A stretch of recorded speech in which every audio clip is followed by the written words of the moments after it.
All right, everybody. Thanks for being here. Good afternoon. Start of our ninth spring ball here at the University of Minnesota. So we're really excited about getting going today. Really excited about seeing what kind of football team we have. You know, a third of our roster is turned over. A third of our players have never even practiced with us. Don't really know the expectation of a practice. We educated them on that beginning of the week. But here we go. We're going to find out a lot about our football team over the next 15 practices and the style and what we're going to do. But this is all finding out the personality of your team, bringing everybody up to the standard of the program and the culture and the expectation. And that's the fun journey of this. January and February are great. We had record numbers in the weight room, which you want to see in year 9. It's pretty amazing of what this team has done in the offseason in January and February, and Dan Nickel and his entire strength staff. You know, it's astonishing when you look at those numbers, going all the way back to 2017 and all where we are in 2025. Just continues to show consistent growth within our program. Now it's about football, spring ball, and 15 practices. So we can't wait to get on the field, find out the personality and DNA of this team as we keep going forward, and what kind of football team we're going to be schematically, and then obviously the personality as we keep going forward. So with that, we'll open up for questions. BJ, do you feel like there are a few guys, maybe like Darius, that are sort of on a limited contact basis or no contact basis? Can you run that down a little bit for me? Yeah, Dave, I think that when we structured practice, if you were with us yesterday, I talked a little bit about how we're doing spring a little bit differently. You know, these days you're able to work with your players so much more than you used to be able to. In January and February, and it was more than you ever have. Then you get to spring practice, and we've had 15 practices for a long time in spring ball. Well, why 15 practices? Is 15 practices the right number? Should it be more? Should it be less? So we've organized this based on what we feel this particular football team needs. But when we practice, we're going to practice. We need to get better as a football team. There's some guys that we need to answer some questions about and get to see our eyes on them for the first time. Doesn't mean it's just about preventing injury and resting. It's about we got to get our eyes on some people that might not have been in the program before. Darius Taylor is one of our best football players, but Darius is at his best when Darius Taylor's playing football. That's when he's at his best. And he's got to get better like everybody else. And he'd stand right in front of the podium and tell you that too. That's why he's so fun. He loves to be coached. And most as we go, I'm going to find out about a third of them who really wants to be coached, who loves to be coached, who loves football. And Darius Taylor definitely loves football. But when you look at the numbers and reps, we'll do that accordingly based on how it all looks. But we've got a lot of people we need to figure out and find out about. Thinking about changing the structure of spring ball here in year 9. Yeah, we have. We definitely have. This year is very different than years past. What we could talk more about is structurally, but you know, I think it's imperative that you have a lot of educational time on the field, not just in practice. Like I said, we've had January and February with our players. You get time with them in the summer. You got an extended training camp. So we might take 4 or 5 practices and really use them as teach days on the field where we pull back maybe the volume and pull back the speed and really dive into the teaching. And then you've got 10 other practices where you can really go out and practice and get after it. But like I said, is it 20? Is it 10? Is it 15? Why 15? We're going to do what we feel is really right and good for this particular football team. And I think we built a schedule and a creative schedule to, one, get our guys to Saturday in the fall, but also get our guys a lot better. And we've been doing that since January. And we're going to adapt accordingly as we keep going forward. But this is one of the more unique springs we've ever done. But this team is a unique team in a really good way. There's a really good football team coming up. And I really enjoy coaching these guys. I enjoy being around them. I know our strength staff absolutely love January and February, and they're fun in the meetings. This team's a really smart team. They have a thirst for knowledge of football. So spring ball will definitely be a little bit different, and I think you'll see that. What were some of the goals you had entering the first transfer portal window, and how do you feel about what you're able to accomplish there? Yeah, I think to answer your question a little bit is, you know, I still believe in the high school development. I mean, you look at our pro day yesterday. I mean, most of those guys were high school developmental players from freshman through their senior year or their redshirt junior year, whatever it was. So we still believe in that high school development piece. We're always going to be able to fill some gaps and holes, and you're never perfect in recruiting. But if you can add depth, if you can add some starters, you can add more talent to your football team, we're going to do it. And I think we did that in a lot of key areas this year. But everybody's competing for jobs. That's what I've always said in spring, and I told our team that yesterday. Nobody's going to win a job in the spring. You're going to set yourself up to win the job in the spring, and you'll win it in training camp in the summer. So I feel really good about where we are with the portal and the players we brought in, but I feel really good about these young players that have done the high school route that we've brought in. There's some really, really talented freshmen that are going to play this year that I could see playing this year. Whether that's just special teams or whether that's offense, defense, whether that's starting. I mean, there's a lot of young players, whether they're freshmen, redshirt freshmen, or sophomores, that are really going to help this football team this year. You talk about needing to answer questions. What's on the tip of your tongue of things that you like to know?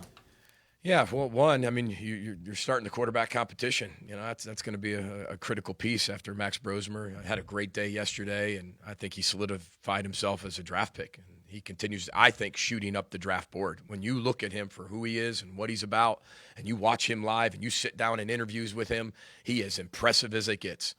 And everybody continues to talk about that. So we're replacing an NFL player. And we've got a lot of guys that are going to compete to do that, to win that job. So that's going to be really interesting to watch those quarterbacks go after it. Our running back position, you know, obviously everybody knows about Darius, but, you know, Femi Ijiboy, the freshman that, you know, came on strong last year, and then we brought in some transfers to be able to help that. Our offensive line, we lost 4 of the 5 starters. But I feel really good about the guys we brought in. I feel really good about the high school players we brought in, the Tony Nelsons, the Ashton Beers, you know, the Nathan Roys of the world, Brett Carrolls. Those are the high school development guys. They've done a great job. So Greg leading the way that way and then bringing in the transfers. I mean, that's going to be a really key battle. Let's see. I think our safety position allows us to have incredible versatility. The corner position is going to be critical to be able to answer some questions there. You know, losing Ethan Robinson, who vertical jumped 42 yesterday. You all got a chance to see that. It was good to see his dad there too. And then Justin Wally, who I think is one of the better football players that's out there right now. Maybe a top 100 player, you know, in this coming draft. I mean, he's a special player. But we've got guys that play football. Saquon Bryant's played a lot of football for us, did a great job in the bowl game. And then again, you've got that young development talent, the Sam Madus of the world. And, you know, we brought in Jalen Bowden. You got Rylan Kelly, who's been here a long time. You got Mike Gerald, you know, from Houston. So that's going to be fun to watch all these guys compete. We've got some older guys in the D-line that have been in here, been with us. Then you got some young guys that we need to develop that are going to have to play for us too. So this is a really fun time of year because you find out who loves football, who wants to really be coached, who's really wanting to compete for those jobs, and you're surprised by a few guys when you start playing. Okay, he had a really February, but man, he's really coming on strong in the football piece. Or hey, you know, this guy's not playing as much as he was in the weight room. Those are the things we're going to find out here soon. I can go on and on. I mean, the kicking situation, we're going to find out the punting situation. I mean, this is what's really exciting because as you ask that question, I have the same questions you have at pretty much every position. And that's when you go through the season and spring ball, and that's what makes it really exciting. Who do you feel is Merge's leader so far? You know, our players already voted on that. We've got 21 players on our leadership council already. We've already had multiple meetings. I'm not just going to talk about 1 or 2 of them. I mean, there's 21 that our players voted on, and there's a number of certain amount of votes that we cut it off at. They do all that. They control all that. But this is probably the most amount of leaders that we've had in the 9 years being here when you look top to bottom. Now, as I'm going through bowl prep last year, I'm sitting there thinking, you know, who's going to be the leaders next year? You know, you're like, man, I don't know where the personalities are. And within 2 months, it was a flood of 21 players, which is way more than we had last year in that room, where I think everybody's doing a really good job of leading one themselves and each other, holding themselves accountable, but then they're spreading it to other people. We have way more voices than we ever have, not just that one voice. It's been really good for our football team, and I think they're all developing as really good leaders right now. PJ, Koi is such an intriguing athlete and football player. It's hard not to smile anytime you bring up Koi. It's just hard not to smile. Where might you see him this spring as far as the return game, kickoffs and punt returns, getting ready for the fall, and also maybe some fun at some point seeing him in some offensive snaps? Well, you saw him on some offense last year. You know, we did. We saw him there. First of all, I think Koi is a really special player, and he's a special person. He's got all the attributes that you want in a football player and as a person, but he loves the game of football. It always starts there. Anytime you talk about a great player and a great person, they pour into themselves. They love football. They love life. They have a great outlook on things, and Koi does that. And but when you're talking, he's starting to lead a little bit more than he even did last year. Last year he was just worrying about being in the right spot. We were doing a lot of things with him, but I know Coach Ligashevsky's really excited about the return game with him, with the creativity we can do with not just him but some other people as well. I know Coach Harbaugh is doing some things offensively, which is going to be really exciting for him. And then defensively, the creativity we can have and the versatility we can have in the secondary. I know that we're losing 2 really good corners, but there's going to be guys that play corner and play really well and go win those jobs. But our safeties can do a lot of different things, whether that's play corner, play linebacker, play safety, really good blitzers, good in coverage. Good in zones. I mean, these guys can do a lot of things. They're great tacklers. They're aggressive. They love football. So that room is really fun to coach. And I think Coach Collins has really taken that group to a completely different level in that safety room where they're competing with each other. There's a lot of egos. There's a lot of personalities. There's a lot of talent and skill in that room. To manage that and get everybody to do it for each other is very difficult to do in 2025. And Coach Collins does that better than anybody else. And I really like that room. I'm excited for Koi as well as the other safeties. I'm excited for some of the young players we brought in too. They have a chance to even help us too. The more people that we can get that love football, that can't wait to play, give us more versatility on the offense, defense, and special teams. And I think that's the name of the game right now in college football. You mentioned with Koi, last year you talked about the upside is still there. He's not a complete player yet. What kind of things do you want to see from him, maybe from the end of last year to opening kickoff? Yeah, I think it's about one thing about doing something and making a play, but within the play, how detailed were you? What were your fundamentals like? The attention to detail within that fundamental. He's developing in the scheme. He's getting way more comfortable in that. But I think it's the small fundamental pieces. I think when you play as a true freshman, you're kind of thrown in the fire and you're just making plays and you're running around. Yes, you're within the scheme. Yes, you're doing your assignment. You're doing it right. But are you doing it as efficiently as you possibly can? And I think the efficiency within all of that is what I think he's taken a big step in January and February, and can't wait to watch him here in the spring. You mentioned Coach Collins. What is going to look different maybe in your mind defensively with him at the helm, or what have you noticed about him in this role so far? Yeah, well, we named our defense, so that's a little bit different. We hadn't had anybody name the defense before, so the Havoc defense, and he's been waiting to name it that defense for a long time.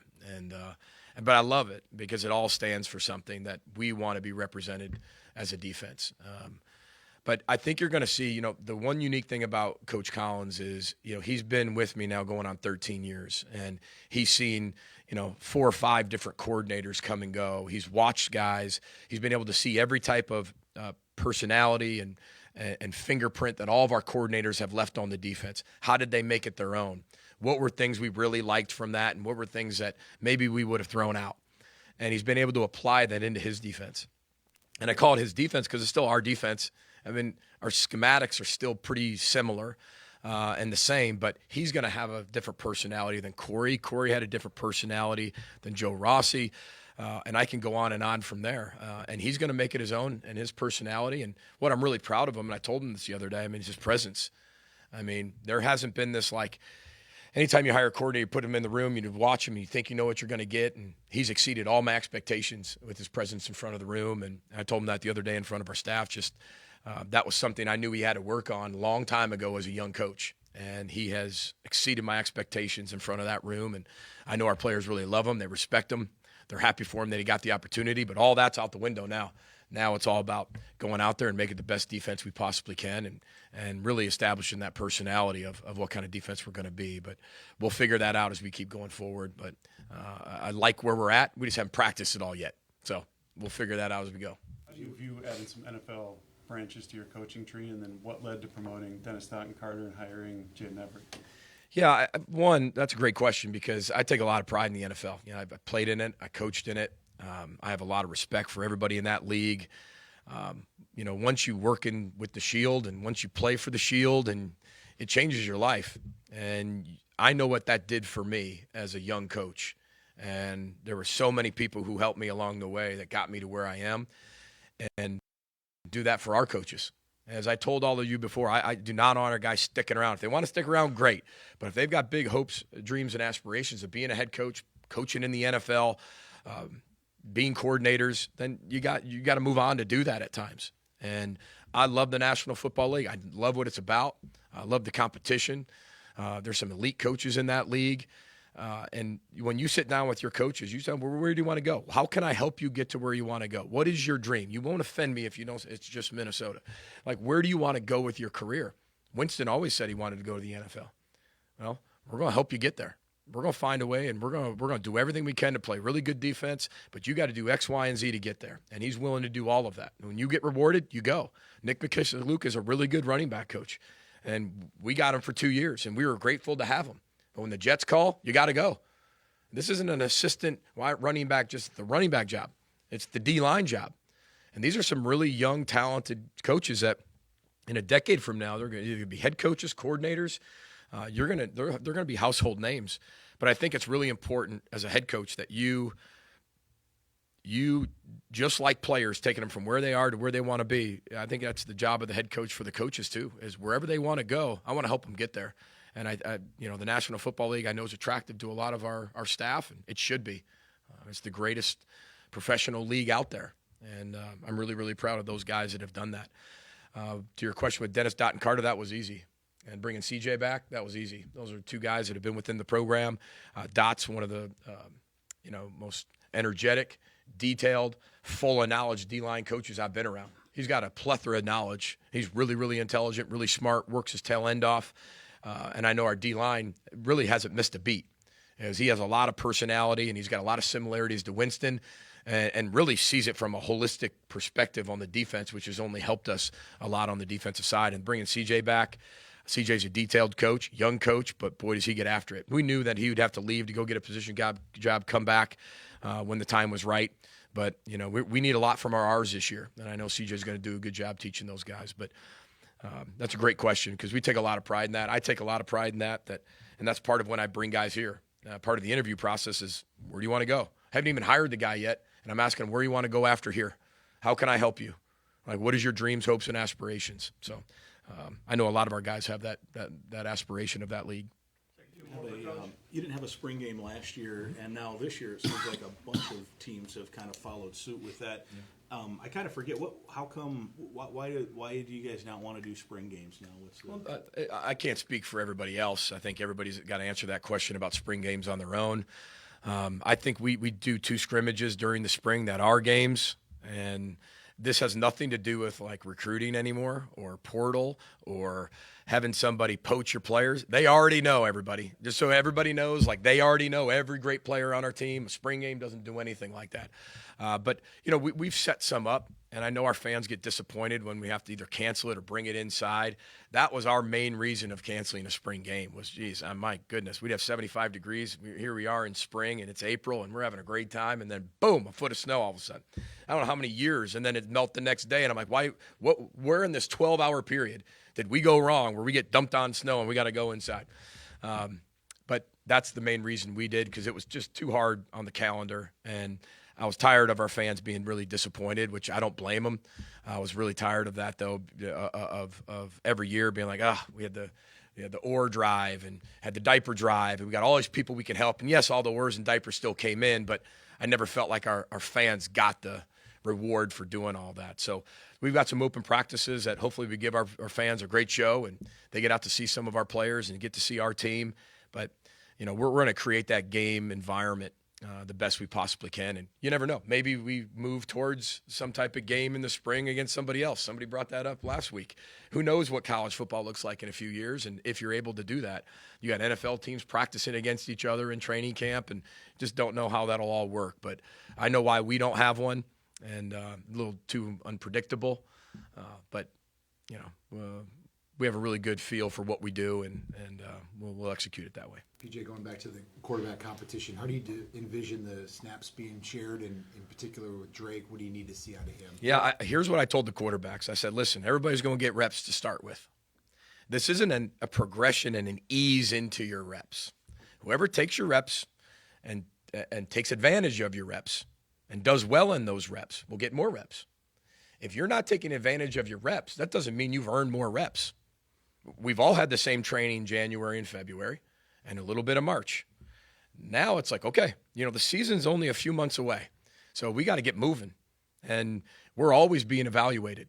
Every single play to every single day, that's what we do as coaches.